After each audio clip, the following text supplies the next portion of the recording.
여러분, 가끔 그 어떤 정적 속에 홀로 앉아있을 때가 있지 않으십니까? 내 인생의 유통기한은 이미 끝난 게 아닐까. 열심히 쌓아올린 업적은 먼지가 되어 흩어지고, 거울 속엔 낯선 노인 하나가 나를 비웃듯 서 있는 그런 비참한 대면 말입니다. 더 이상 세상이 나를 필요로 하지 않는다는 투명한 소외감, 그리고 죽음이라는 단어가 옆집 이웃처럼 가깝게 느껴지는 그 막막한 정적. 여기 그 막막한 정적을 무려 106년 동안 견뎌온 남자가 있습니다. 1920년생, 올해로 106세. 믿기십니까? 우리가 교과서에서나 보던 시인 윤동주와 중학교 동창으로 한 교실에서 숨쉬며 진리를 고민했던 사람, 안병욱 교수와 함께 철학의 삼총사라 불리며 이 땅의 지성을 깨웠던 살아있는 역사, 김형석 교수입니다. 그가 이 글을 남긴 건 97의 가을이었습니다. 남들은 이제 그만하면 됐다며 삶을 정리할 나이에 그는 오히려 떨리는 손으로 펜을 들어 60부터가 진짜 인생의 황금기라는 도발적인 선언을 던집니다. 오늘 정북은 뻔한 위로를 하지 않겠습니다. 100년이라는 아득한 시간을 통과한 자만이 말할 수 있는 사랑이 있는 고생의 진의. 그 정직하고도 다정한 참견을 통해 당신의 시든 인생에 다시 한번 뜨거운 피가 돌게 해보려 합니다. 인생이라는 마라톤의 가장 고독한 마지막 구간을 어떻게 완주할 것인가? 그 경이로운 해답을 지금 일러드립니다.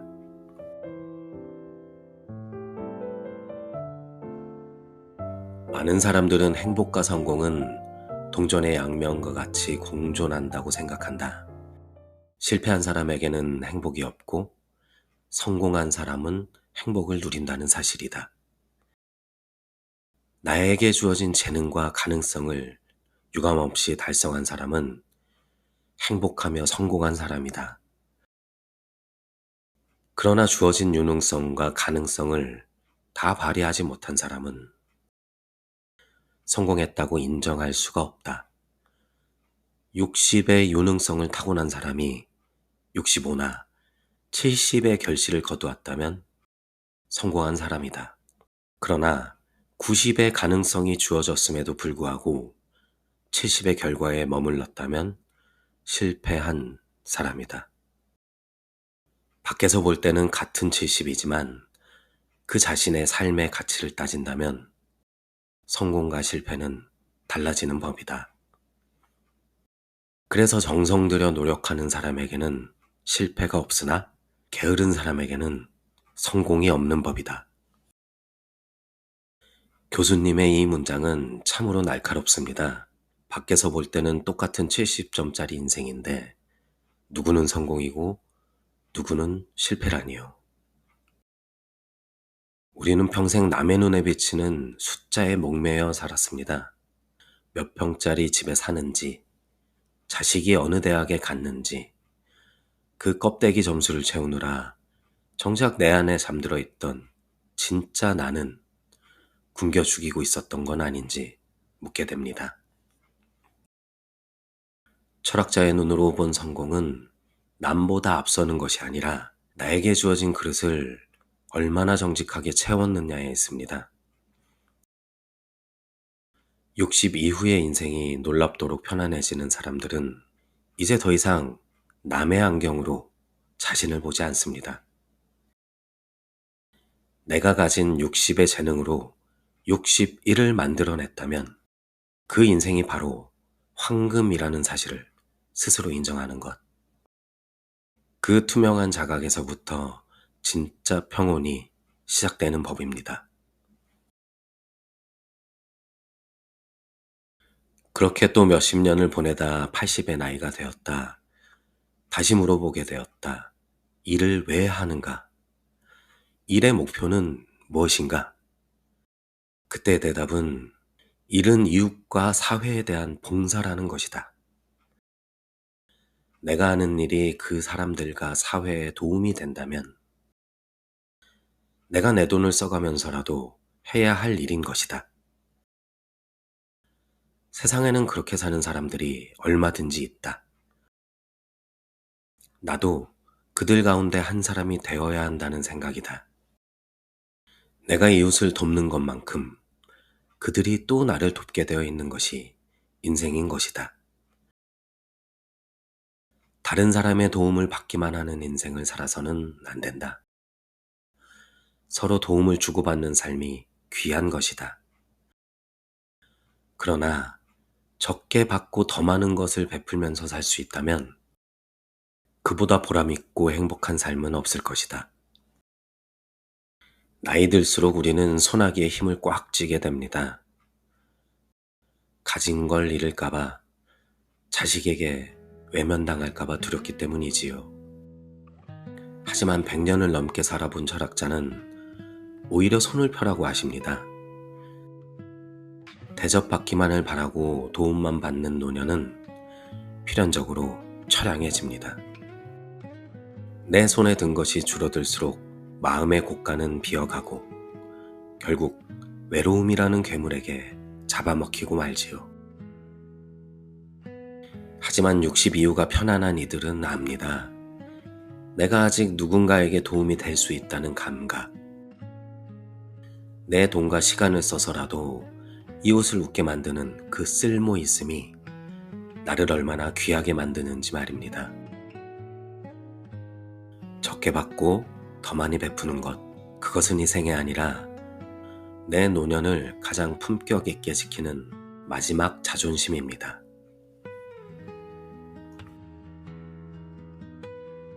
나이 들면 새로 생기는 것이 더 많을까? 잃어버리는 것이 더 많을까? 50이 넘으면서부터 신체적으로는 잃는 것이 더 많은 것 같다.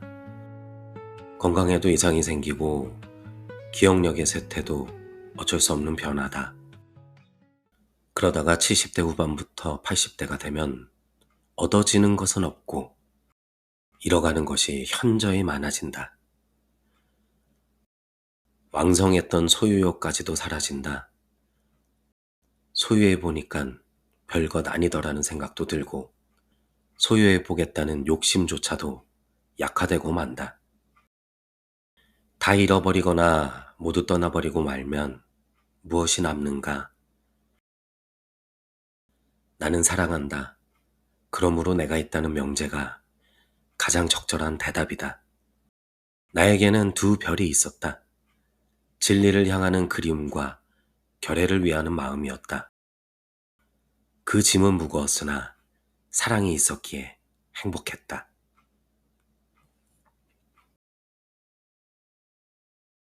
참으로 정직한 고백입니다. 나이가 든다는 건 결국 내가 가진 소중한 것들을 하나씩 놓아주어야 하는 과정이지요. 건강도, 기억력도, 그토록 집착했던 소유욕까지도. 물 빠진 모래알처럼 손가락 사이로 빠져나갑니다.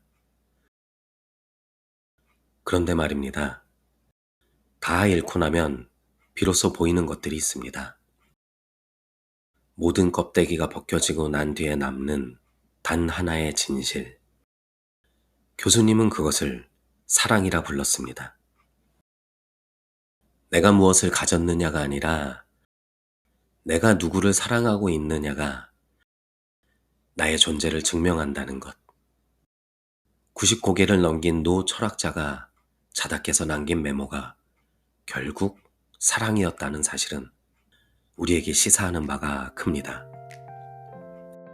다 잃어도 사랑할 대상이 남아있다면 그 인생은 결코 가난하지 않습니다. 떠날 준비를 다 갖추고 큰딸이 아버지, 그럼 저희들은 떠났다가 이틀 후에 올게요 라면서 방문을 열었더니 아버지가 양복으로 갈아입고 넥타이까지 메고 앉아 있었다. 아버지도 가실래요? 했더니 차가 몇 대가 가냐? 라고 물었다. 2대라고 대답했더니 너희 엄마한 딴 차로 가면 내가 가주겠다며 나섰다. 가족들이 모두 웃었다. 먼저 앞차에 앉아있던 어머니가 괜히 어세 부려보는 게지. 그럴 줄 알았으면 내가 먼저 오지 말라고 큰 소리 칠 걸 그랬다. 하면서도 안심이 되는 눈치였다. 알고 보니 아버지가 막내딸에게 작은 오빠도 차를 가지고 왔느냐고 슬그머니 묻더라는 것이다. 따라갈 체면을 세우기 위해 준비하고 있었던 것이다.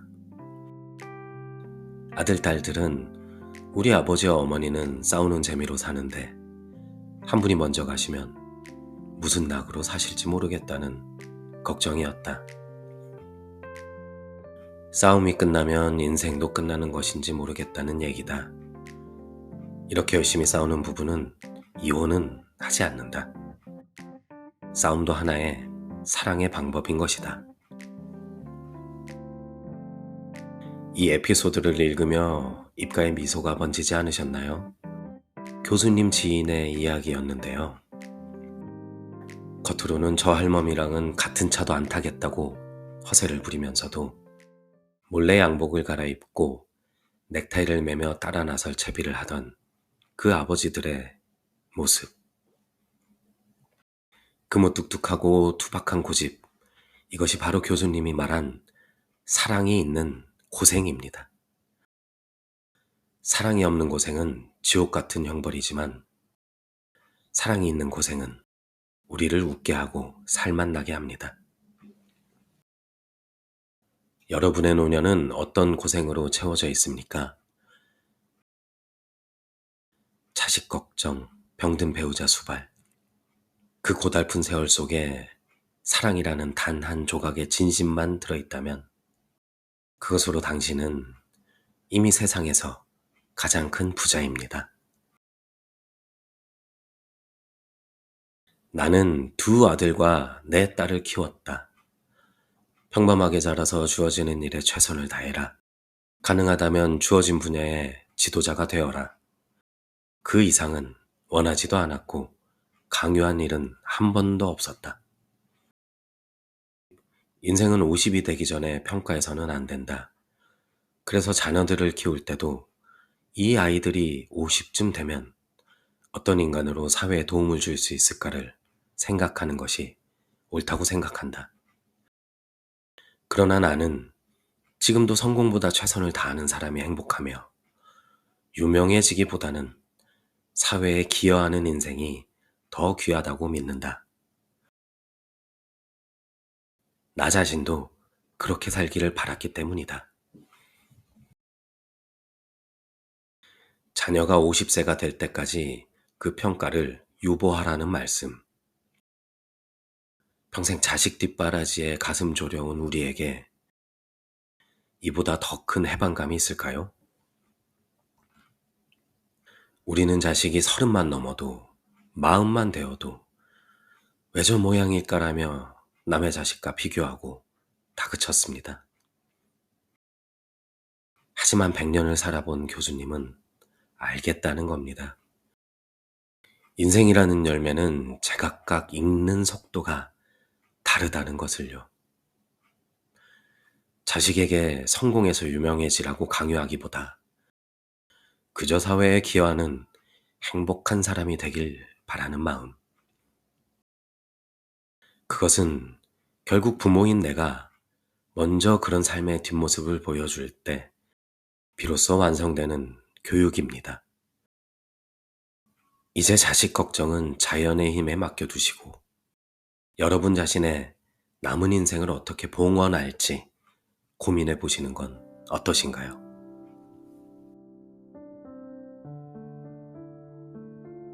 노년기는 언제부터 시작되는가? 보통 65세부터라고 말한다.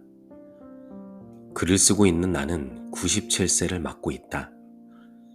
때로는 나 자신에게 물어보곤 한다. 내 인생에 후회는 없었던가? 50부터는 80이 되었을 때 나는 적어도 이러한 삶의 조각품을 완성해야 한다는 준비와 계획과 신념과 꾸준한 용기를 갖고 제2의 마라톤을 달리는 각오로 재출발해야 한다는 교훈이다. 가수가 부를 수 있는 마지막 노래 같을 수도 있다. 할 수 있는 최선의 것을 남기고 싶은 것이다. 그렇게 살 수만 있다면. 자, 이제 김영석 교수님이 100년이라는 아득한 시간을 통과해 우리에게 건네준 문장들을 가슴에 품고 오늘을 살아가는 우리가 가져야 할 마음가짐을 딱 3가지만 짚어보려 합니다. 당신의 남은 생을 지탱해줄 단단한 처방전입니다. 첫째, 인생의 성공을 타인의 시선에서 뺏어오십시오. 남들이 말하는 70점이 아니라 나에게 주어진 60의 재능으로 61을 만들어냈는지를 스스로 물어보십시오. 타인의 안경을 벗고 내 안의 점수표를 정직하게 채워가는 것, 그것이 60 이후의 삶을 가장 평온하게 만드는 첫 번째 비밀입니다. 둘째, 사랑이 있는 고생을 기꺼이 선택하십시오. 고생 없는 인생은 없습니다. 하지만 사랑이 없는 고생은 형벌이고 사랑이 있는 고생은 축복입니다.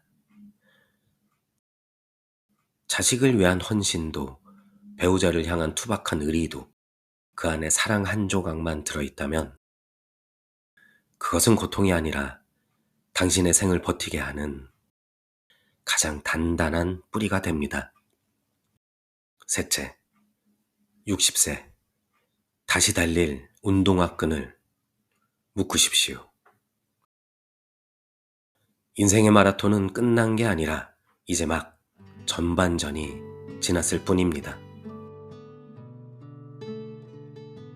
106세를 사는 철학자가 말하는 황금기는 바로 지금 60에서 75세 사이입니다. 80에 완성할 내 인생의 조각품을 꿈꾸며 오늘을 충실히 살아내는 것. 그것이 죽음 앞에서도 당당할 수 있는 최선의 완주법입니다. 여러분, 지금 혹시 나는 이제 늙어서 아무것도 못해라고 스스로를 관짝 속에 가두고 계신가요? 아닙니다. 106년을 살아보니 60세는 제2의 마라톤을 위해 신발끈을 다시 묶어야 할 때입니다. 80세에 완성할 내 인생의 조각품이 무엇일지 고민하며 다시 달리는 사람. 그런 사람에게 노년은 쇠퇴가 아니라 완성의 시간입니다. 사랑이 있는 고생을 기꺼이 짊어지십시오. 그리고 내 재능이 남을 위해 쓸 수 있도록 다시 한번 손을 펴십시오. 그때 당신의 인생 후반전은 비로소 평온이라는 이름의 꽃을 피울 것입니다. 오늘 밤 거울 속에 당신에게 조용히 속삭여 주십시오. 애썼다. 그런데 이제 진짜 빛나는 인생이 시작된단다. 지는 꽃이 아름다운 건 온 힘을 다해 피어났던 시간이 있었기 때문입니다. 당신의 남은 생도 그 어떤 봄꽃보다 눈부시게 쇄신해 가기를. 그 고요한 길목에서 정북이 늘 함께 걷겠습니다. 당신과 함께 걷는 이야기, 정북이었습니다. 고맙습니다.